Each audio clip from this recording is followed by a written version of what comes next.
Buenos días, mis queridos hermanos. Nos encontramos en el Centro para la Excelencia Familiar, donde comunicamos el Evangelio con fidelidad a la palabra del Señor. Fidelidad a nuestro Padre Dios, el soberano de toda creación. Con fidelidad a la amada del Señor, que es la Iglesia.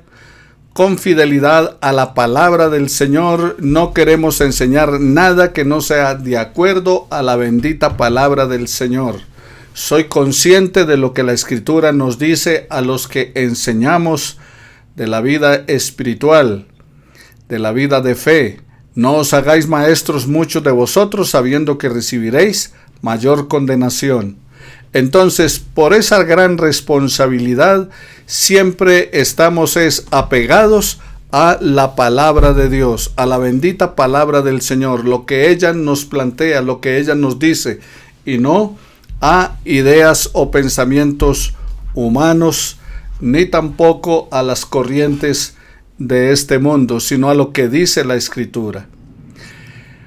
También, mis queridos hermanos, en el día de hoy les mencionamos acerca de la necesidad que estemos intercediendo, orando por los esposos Rosero, Edgar y Luz, que tienen problemas de salud.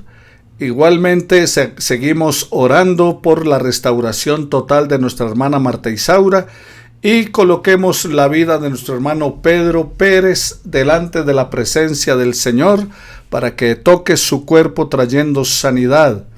Asimismo, por Pedro Manuel Pérez, su hijo, tiene que ser operado de la vista. Vamos a orar al Señor para que salga bien de la cirugía, que no haya ningún percance.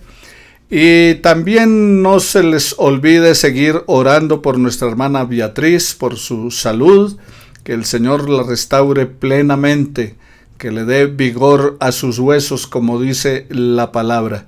Jehová me pastoreará siempre, en la sequía saciará mi alma y dará vigor a mis huesos. Entonces, que el Señor nos fortalezca bajo su gracia y su amor. Oramos también por Carlos Hernández, y que la misericordia del Señor esté sobre sus vidas. Nuestro buen Señor y Padre Celestial, glorificamos tu nombre en esta hora y te pedimos tu bendición para todas las personas que hemos mencionado, que la presencia tuya y tu paz y amor esté sobre sus vidas, trayéndoles, Señor, sanidad y vida eterna. Gracias, eterno Padre, por la bondad y misericordia tuya, que se hace manifiesta a través de los días, porque tú, Señor, nos bendices y estamos agradecidos de tanta bendición. Por eso, mi Señor, clamamos a ti, al Dios de bondad, al Dios de amor, a ese Padre bueno, a ese Padre amoroso, a nuestro buen pastor, para que seas atendiendo nuestra súplica. Nos invitas en tu palabra a que clamemos a ti, que tú nos escuchas, y que antes de que hablemos tú ya sabes lo que necesitamos. Por eso, Señor, nos unimos en oración en esta hora con la Iglesia del Centro para la Excelencia Familiar para interceder por nuestros hermanos, por los Rosero, por los Aguirre, por los Jaramillo, por nuestra hermano Hernández, por la familia Pérez, eterno Dios, Marta Isaura, Pedro y su hijo. Que tu misericordia, Señor, sea sobre sus cuerpos, dándoles bendición. Agradecidos estamos por tus favores en medio nuestro. Señor, también algunos que no hayan mencionado acerca de su necesidad de oración, yo te pido, Padre, porque tú les conoces su necesidad, que sea respondiendo a sus ruegos en esta hora. También te imploramos que salves nuestras familias, aquellos que tienen corazón endurecido, Señor, de nuestras familias, dales un corazón de carne, que puedan buscarte, agradarte en todo. Señor, te pedimos también por nuestros hermanos de San Andrés y Providencia, que están padeciendo por las inclemencias causadas, Señor, por el huracán. Yo te pido en el nombre de Jesús, que seas, Señor, brindándoles bendición, que seas guardándole y también muéstranos la manera en que podemos colaborar, ayudarles para que puedan ir superando esta crisis. Tu bendición sea sobre ellos en todo tiempo, amado Señor. Igualmente a la gente de Centroamérica, que tu paz y amor sea sobre ellos. También, eterno Padre, mira la problemática de nuestros países latinoamericanos, el problema en Perú, en Venezuela. También te pedimos, Señor, por nuestro país. No permitas, eterno Padre, que el enemigo se enseñoree de nuestro país. Señor, tu palabra dice que bienaventurada es la nación cuyo Dios es Jehová. Permite que esta sea una nación para ti. Señor, te pedimos en el nombre de Jesús que cada colombiano se rinda ante tu presencia. Bendice a nuestros gobernantes, bendice, Señor, los congresistas, los legisladores, y también te pedimos, Padre Celestial, que bendigas a nuestro presidente y también a la alcaldesa de nuestra ciudad. Padre, tú conoces su mente y corazón, sálvala por tu misericordia, vuelve su corazón a ti, y permítele, eterno Padre, que ella pueda gobernar con sabiduría. Y Señor, permítele que pueda conocer a Jesucristo como Señor y Salvador y encontrar la salvación en tu inmenso amor. Te lo pedimos todo esto en el nombre de Jesús, quien lo hizo posible. Amén y amén. Bueno, mis queridos hermanos, hemos venido estudiando acerca de el Sermón desde el Monte, o conocido famosamente como el Sermón del Monte. Hoy estamos en el estudio número 7 del Sermón del Monte, y nuestro tema es el camino de la justicia en el reino. Lo encuentra en Mateo capítulo 5, versículos 17 al 18 de la palabra del Señor. Mateo 5, 17 al 18 de la Escritura. El camino de la justicia en el reino. Un joven profeta de Galilea estaba proclamando que el reino de los cielos se había acercado. Los judíos inmediatamente querían saber si él aboliría la ley de Moisés y las enseñanzas de los profetas, de los cuales se asumía que ellos eran los guardianes e intérpretes. Pero allí estaba Jesús listo para declararles cuál era su posición. Así que veamos entonces el reino y la ley de Dios. Trataremos acerca de la relación de la misión de Cristo a la ley. La misión de Cristo y la ley lo encuentra en Mateo 5, 17 al 26. Aquí empieza la principal división del discurso en el que nuestro Señor muestra la relación de su misión a la ley de Moisés. O sea, sumisión, sometimiento, sujeción a la ley de Moisés. Y afirman que lejos de proponerse relajar las restricciones o derrumbar su autoridad, vino para cumplirla. Aquellos que piensan y enseñan que Jesús vino a cambiar la ley y todo lo demás y que ahora entonces bajo la gracia no tenemos nada que ver con la ley, están totalmente equivocados. ¿Por qué razón? Porque la palabra del Señor nos plantea que la ley de Dios permanece para siempre.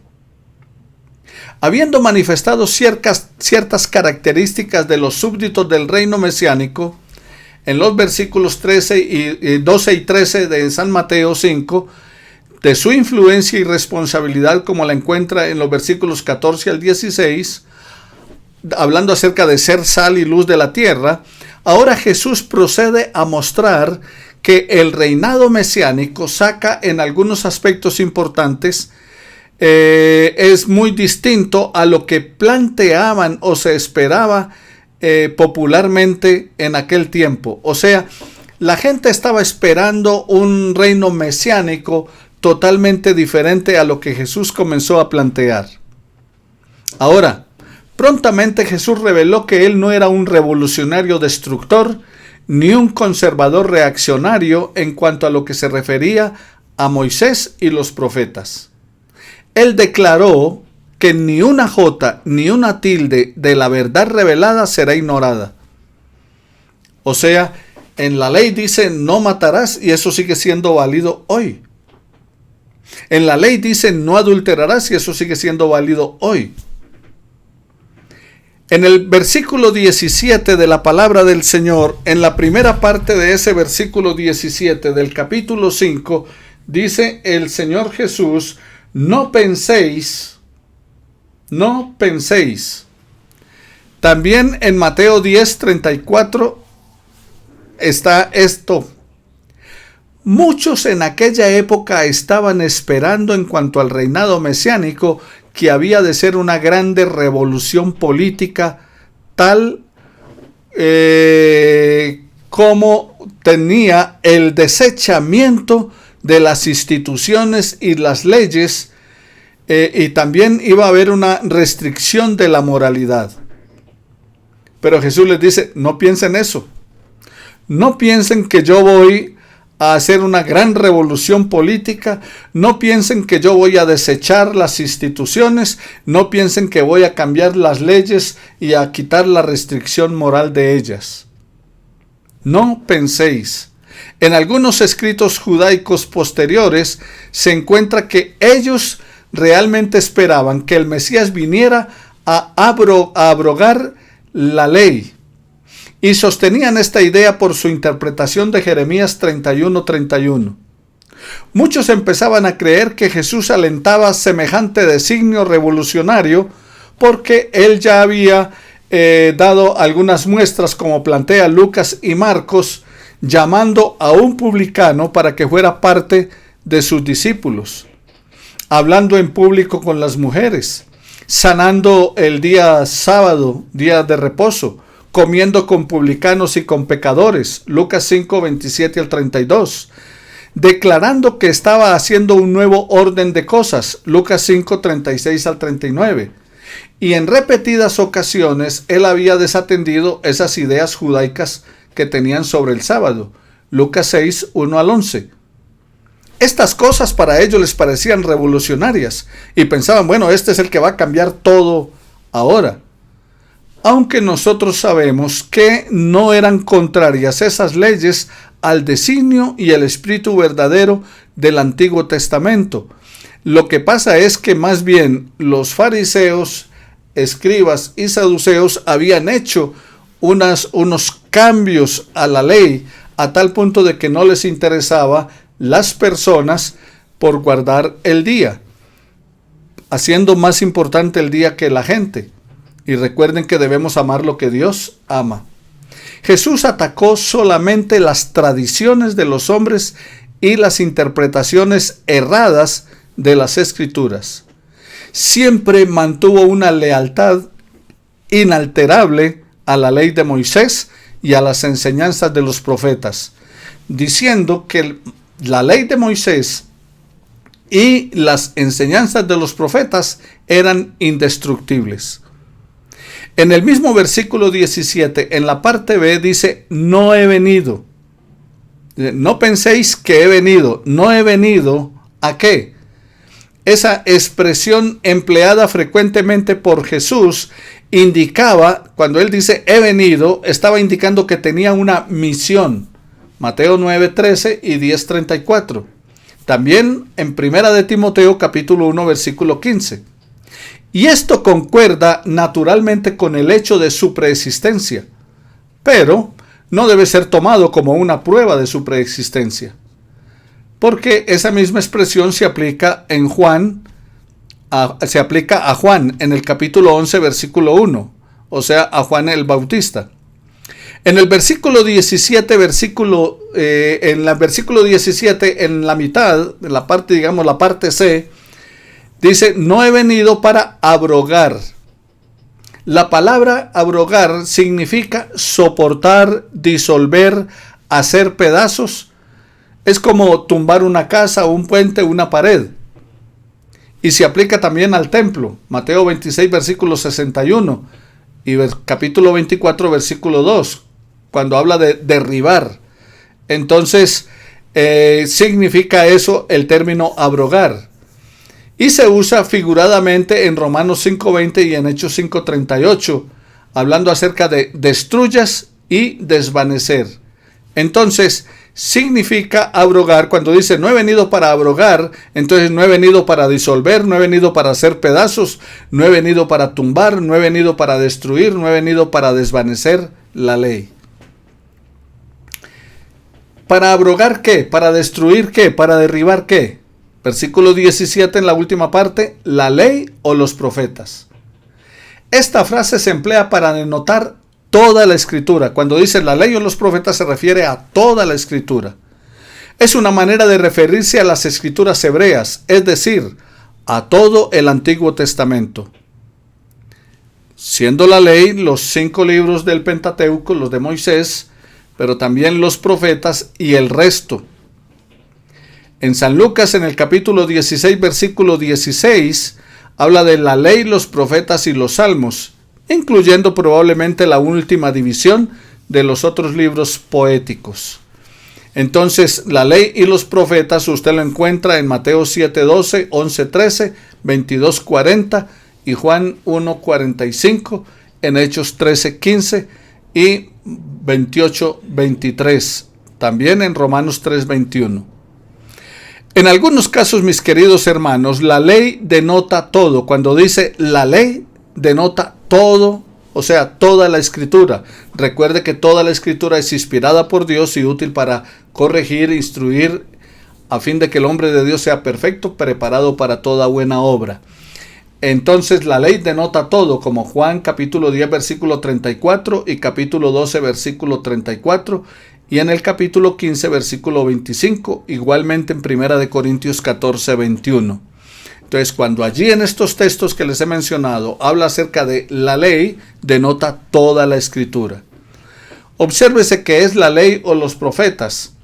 No son meramente los requisitos de Moisés que habían de continuar en vigor, cuando él dice la ley o los profetas. Entonces, no era que solamente iban a continuar en vigor las normas de Moisés, los escritos de Moisés, sino todo. Porque algunos judíos pensaban que los libros más sagrados del Antiguo Testamento eran los de Moisés. Ninguna parte de las escrituras que existían en su época había de ser revocada, ni la ley ni los profetas.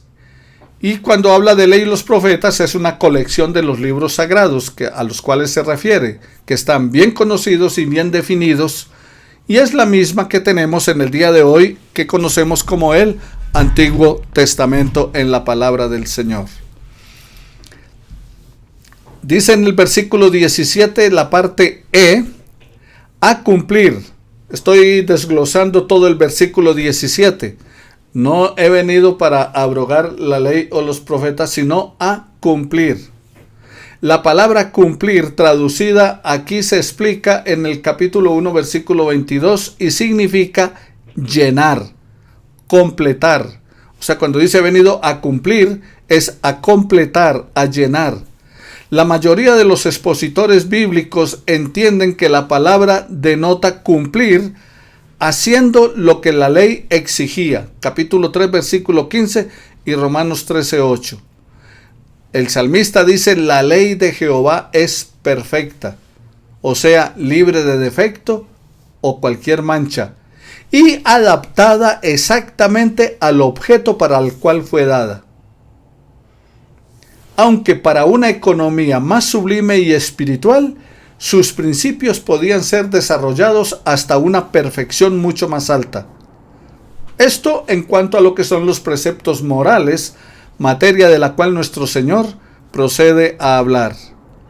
Una idea equivocada es que Jesús era un reformador revolucionario que invalidó la ley de Moisés, imperfecta y gastada. Pero eso es todo lo contrario a el espíritu del pasaje. Recuerde que la ley de Dios es perfecta. Entonces no era ni imperfecta ni desgastada. En primer lugar, Jesús manifiesta expresamente todo lo contrario. No vino para destruir, sino para completar. Y completar es muy distinto a invalidar. Él vino a cumplir la ley, es decir, a declarar el significado más amplio y celestial de ellas. Cumplir las escrituras es como completar la edificación de una gran catedral que se ha estado construyendo por largo tiempo. Y en segundo lugar, los ejemplos que siguen en este capítulo no son un ejemplo de enseñanza contraria a la ley de Moisés, sino una extensión en la misma dirección. O sea, que Jesús toma lo que dice la ley y hace una extensión, pero manteniendo el mismo valor que tenía al comienzo. El único dicho que Jesús condena, el único dicho que Jesús habla acerca como de sacar de allí, o de abolir, o de eliminar, es cuando dice, y aborrecerás a tu enemigo. ¿Oíste que fue dicho? Amarás a tu prójimo y aborrecerás a tu enemigo. Es lo que condena Jesús cuando dice, y aborrecerás a tu enemigo, que está allí en el versículo 43. Pero, mis queridos hermanos, el asunto es que esto no estaba en la ley. Allí en el versículo 43, oíste que fue dicho, amarás a tu prójimo y aborrecerás a tu enemigo. Jesús entonces está en contra de aquello que dice, y aborrecerás a tu enemigo. ¿Por qué? Porque esto no era de la ley, no estaba en la ley. Fue una adición rabínica. O sea, los rabinos, los fariseos, los escribas lo agregaron. ¿Por qué? Porque pues no entendían cómo se puede amar al enemigo. Pero Jesús mandó amar aún a los enemigos. Veamos el versículo 18. En el versículo 18 inicia en la primera parte diciendo, pero de cierto os digo. Ese de cierto os digo es en el original amén. Una palabra hebrea que significa firme, fiel, seguro. Apocalipsis 3:14. Se emplea a menudo en el Antiguo Testamento como un adverbio seguramente, verdaderamente. O sea, porque seguramente les digo, porque verdaderamente les digo. O sea, cuando está diciendo de cierto os digo, es seguramente os digo, verdaderamente os digo. Y es una fórmula empleada con frecuencia por nuestro Señor Jesús. En el versículo 20, versículo 26, capítulo 6, versículo 2, versículo 5, capítulo 16, el versículo 16, el versículo 29, capítulo 8, versículos 10 y 11, donde Jesús emplea con frecuencia esa palabra de cierto os digo, que sirve para llamar la atención a lo que sigue como importante y ciertamente la verdad. Así como le decimos nosotros a alguien cuando estamos hablando, es que yo le digo, es que le aseguro, es esa misma expresión. En la segunda parte del versículo 18 dice, ni una jota ni una tilde. En Lucas capítulo 16, versículo 17, la letra iota es una letra del alfabeto hebreo, pero esa letra es como un apóstrofe, o sea, como una comilla, como una coma. Es la letra más pequeña del alfabeto hebreo, pero aunque es pequeña, que es como una coma, sin ella el significado de una palabra podría cambiar totalmente el significado. Por ejemplo, Yahvé es el nombre de Dios en el Antiguo Testamento y significa yo soy. Yahvé, yo soy. La palabra Yahvé en el hebreo empieza con la iota, o sea, con la comilla. Voy a pedirle a mis hermanos de Santel que le coloquen en la pantalla la letra Yahvé en hebreo y ustedes van a ver la comilla al comienzo, porque nosotros leemos de izquierda a derecha, pero para ellos es al final porque el hebreo se escribe de izquierda a derecha, de derecha a izquierda. La nuestra, el español, es de izquierda a derecha. Y para que se den cuenta que es una especie de coma, pero está para el nombre de Dios. O sea que sin esa cambiaría totalmente el nombre. Por eso el Señor dice, ni una jota ni una tilde. ¿qué? No van a pasar. ¿Hasta cuándo? El Señor dice, hasta que pasen el cielo y la tierra. Y esta expresión que dice, no pasarán hasta que pasen el cielo y la tierra, es una expresión proverbial que popularmente significa nunca. ¿Cuándo va a pasar el cielo? Nunca. Y dice, ni una jota ni una tilde hasta que pasen el cielo y la tierra, hasta que todo se haya cumplido. En el versículo 20, el Salvador debe haber asombrado a sus oyentes cuando dijo, si vuestra justicia no fuere mayor que la de los escribas y fariseos, no entraréis en el reino de los cielos. ¿Qué les parece? Si vuestra justicia, dice el Señor, no fuere mayor que la de los escribas y fariseos, no entraréis en el reino de los cielos. Mateo 3, versículo 15, Mateo 5, 6 y 10, Mateo 7, versículo 12, Mateo 22, versículo 34 al 40 y Romanos capítulo 13, versículos 8 al 10. Si vuestra justicia no fuere mayor que la de los escribas y fariseos. Los escribas y fariseos a quienes Jesús denunció se jactaban de cumplir cabalmente la ley de Moisés. Pero su justicia no era una justicia, su justicia era una justicia legalista, detallista en el cumplimiento de la ley de la letra de la ley, pero no tenía un espíritu de amor por Dios y por sus semejantes. Entonces, ¿qué está diciendo Jesús? Que nuestra justicia tiene que ser mayor que la de ellos. Y ellos oraban, ellos ayunaban, ellos diezmaban, ellos servían. Nosotros tenemos que hacer más que eso. No por legalismo, no por un cumplimiento frío de la letra de la ley, sino por gratitud a ese Dios que nos salvó, que nos rescató, que nos está restaurando en Cristo Jesús. Veamos algunas interpretaciones positivas de la ley. En el capítulo 5, versículos 21 al 48.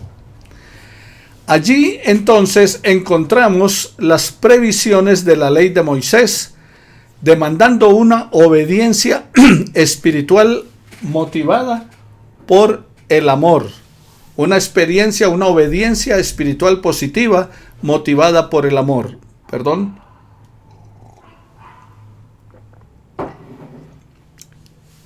Él dijo que uno era grande o pequeño en el reino en proporción a su obediencia y enseñanza del verdadero espíritu de la ley y los profetas. Jesús nos presentó 6 ilustraciones para mostrar cómo la justicia en el reino de los cielos excede a la justicia de los escribas y fariseos. O sea, veamos entonces 6 ilustraciones donde Jesús nos muestra que la justicia en el reino de los cielos excede a la justicia de los escribas y fariseos. Comenzamos por Jesús y la ira, en Mateo capítulo 5, versículos 21 al 48, y Lucas capítulo 12, versículos 57 al 59. Aquí encontramos un sobresaliente, pero yo os digo, versículo 21, oíste que fue dicho a los antiguos, no matarás, y cualquiera que matare será culpable de juicio. Pero yo os digo. Ese yo os digo se repite 6 veces, versículo 22, versículo 28, versículo 32, versículo 34, versículo 39 y el 44. Si una palabra se repite varias veces en la escritura, hay que prestarle atención. Pero yo os digo. Jesús muestra cuál es la verdadera voluntad de Dios en cuestiones de odio, adulterio, divorcio, juramentos, venganza y amor a los enemigos. Aquí nos presenta entonces cuál es la verdadera voluntad de Dios sobre estos puntos. A veces Jesús profundiza lo que está en la ley de Moisés, como en el versículo 22 y el 28. Pero en otros casos corrige o revoca lo que Moisés había dicho a sus antepasados, versículos 31 al 37. Jesús puede hacer eso. ¿Por qué? Porque es el eterno Dios hecho hombre, porque es el Hijo de Dios. Mateo 11, 27, 17, 5 y 28, 18. Entonces veamos esos 6 aspectos que Jesús nos ilustra en cuanto al reino de Dios. Número 1, versículo 21, oíste que fue dicho, no matarás, y cualquiera que matare será culpable de juicio. Pero yo os digo que cualquiera que se enoje contra su hermano será culpable de juicio, y cualquiera que diga necio a su hermano será culpable ante el concilio, y cualquiera que le diga fatuo quedará expuesto al infierno de fuego. El asesinato. Éxodo capítulo 20, versículo 13 y Deuteronomio 5, 17. No matarás. La existencia misma de cualquier orden social que dan peligro a causa del asesinato es lo que está condenado aquí. Si un judío mataba a otro, era costumbre llevarlo arrestado a una corte local compuesta de 7 personas. Pero Jesús ahondó mucho más allá en el asunto. Él prohibió la disposición de matar, no solo el matar, la disposición de matar. Prohibió la ira en el corazón, porque la ira es la raíz que produce como fruto el asesinato. Jesús prohibió usar términos hirientes, no solamente matar, sino usar términos hirientes como necio o fatuo. Es, insultos de grueso calibre que usamos en el día de hoy. En aquella época se decía necio o fatuo. En otras palabras, lo que está diciendo es que debemos evitar cualquier insulto que pueda herir a nuestro prójimo. Los hombres del reino nunca deben ser hirientes u hostiles hacia los hombres por los cuales Cristo murió. En el reino de Dios no es correcto asesinar el carácter de otro o atacar su reputación. No es suficiente el abstenerse del acto de matar. Ahora, si el Rey del Amor reina en nuestro corazón, uno debe controlar el odio de su corazón, debe rehusar tratar a otros de manera despectiva, debe resistir la tentación de asesinar la reputación de otra persona, y el amor en nuestro corazón es la única guía verdadera. Uno debe tomar la iniciativa de la reconciliación con el que nos ofende o a quien hemos ofendido, incluso antes de proceder a la adoración. Los cristianos deben esforzarse por estar en paz y hacer la paz, evitando las cortes para resolver los litigios. Si uno desea ir a la corte, como dice aquí la palabra del Señor, debe estar dispuesto a responder a la rigurosa demanda de la ley, porque va a tener que pagar hasta el último peso. Último cuadrante dice allí, de aquello que se hubiere demandado. Uno no puede adorar porque es muy pobre espiritualmente, a menos que haya ajustado sus diferencias personales con otras personas. En el versículo 22 dice que el enojo no obra la ira de Dios, porque dice que no se enoje contra su hermano. Como dice Santiago, la ira no obra la justicia de Dios. Su hermano es su semejante, su prójimo. También puede referirse a sus compatriotas o a los correligionarios. En el versículo 24 entonces dice, ve primero, reconcíliate con tu hermano. Una cosa nos deja en claro el Señor con su enseñanza en este pasaje, y es el que no esté en paz con su hermano, Mateo 5:22, no puede estar en paz con Dios. De allí la importancia de lo que el Señor nos plantea en el versículo 23 y 24. Mi ofrenda puede ser muy buena, puede ser mecida y rebosante, puede ser abundante, pero si no estoy en paz con mi prójimo, lo primero que debo hacer es ponerme en paz. Porque si no perdonamos a los hombres sus ofensas, tampoco nuestro Padre que está en el cielo perdonará nuestras ofensas. El Señor está más interesado en tu relación con el prójimo que en cuánto dinero puedes llevar al altar. En mi relación con el ofensor debo perdonar si me han ofendido, pero también tengo que dar la oportunidad para la reconciliación a aquel que me ofendió. En otras palabras, el Señor me invita a tomar la iniciativa, cualquiera que sea la situación, o como ofensor o como ofendido. No puedes usar el argumento de no llevar la ofrenda a la casa del Señor porque no estás en paz con tu prójimo. No, es que no debes permanecer en pecado, debes buscar siempre la reconciliación y practicar ambas cosas, el perdonar y el ofrendar. Recuerda que si quieres disfrutar de los detalles del cielo, debes perdonar a los demás para que Dios también te perdone a ti y así tendrás parte con Él en su reino. Pero yo os digo, les recuerdo, si vuestra justicia no fuere mayor que la de los escribas y fariseos, no entraréis en el reino de los cielos. Y es bien sabido por todos nosotros que los escribas y fariseos eran expertos cumplidores de la ley, y a nosotros se nos pide ir más allá de esa misma ley, no desconociéndola, no intentando eliminar o saltar lo que de ella no nos gusta, no tratando de evadirla. Por el contrario, debemos apelar al espíritu de la misma por causa del amor de Dios en Cristo Jesús. Para que reflexionemos en familia, quiero dejarles algunas preguntas para que usted reflexione en familia. Número 1. En su relación con la ley de Dios, ¿ha de abrogarla y vivir independientemente de ella?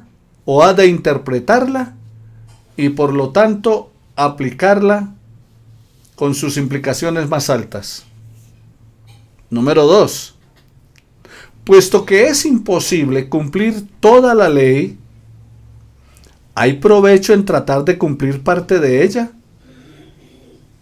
Si es así, ¿por cuánta de ella hemos de esforzarnos? Tercero, poseer una actitud de obediencia a los preceptos del Antiguo Testamento lo capacita a usted para ser mejor ciudadano del reino de Cristo. Le repito, poseer una actitud de obediencia a los preceptos del Antiguo Testamento lo capacita para ser mejor ciudadano del reino de Cristo. Cuarto, ¿es uno justo por observar las reglas externas? Esto era lo principal en los fariseos. ¿Hay algo de malo en el hecho de observar las reglas? Número 5. ¿Puede usted sugerir algunas modernas interpretaciones farisaicas del comportamiento religioso actual? O sea, mencionen entre ustedes, allí los que están estudiando la palabra, si hay hoy en día entre nosotros algunas prácticas farisaicas en nuestro comportamiento religioso. Ahora, no mirando la paja del otro, mirando primero la nuestra. Porque a veces nosotros decimos, es que los católicos son muy tradicionales. ¿Y nosotros? Es que los fariseos hacían esto o aquello, aparentaban y nosotros.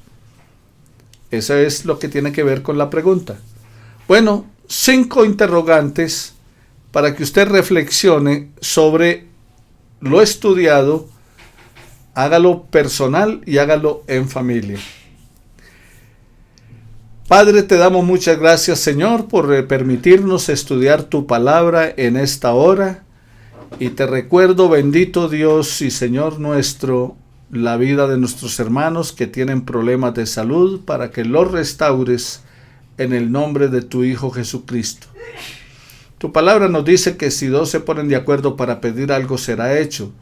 y que si lo pedimos en el nombre de tu Hijo, tú responderías. Señor, lo estamos haciendo en el nombre de tu Hijo Jesús, porque nosotros no tenemos ningún mérito, no hay nada en nosotros que merezca ni siquiera tu atención. Por eso estamos apelando a tu amor y a tu misericordia. Gracias una vez más por la palabra reflexionada y ayúdanos, eterno Padre, a obedecerte en todo, Señor. Y para eso ayúdanos con la dirección y guía de tu Espíritu Santo para poder ser cumplidores de tu palabra, ser hacedores de ella y no solamente oidores. En el nombre de Cristo nuestro Señor. Amén y amén. Bendiciones para todos mis queridos hermanos, que Él les siga bendiciendo día tras día. No olvide continuar conectado para que participe de la alabanza del Señor y luego entonces escuche la predicación de la palabra, que nuestro tema es el tiempo del fin o el fin de los tiempos, el día final. Que Dios te siga dando su bendición y amor en Cristo Jesús. Bendiciones.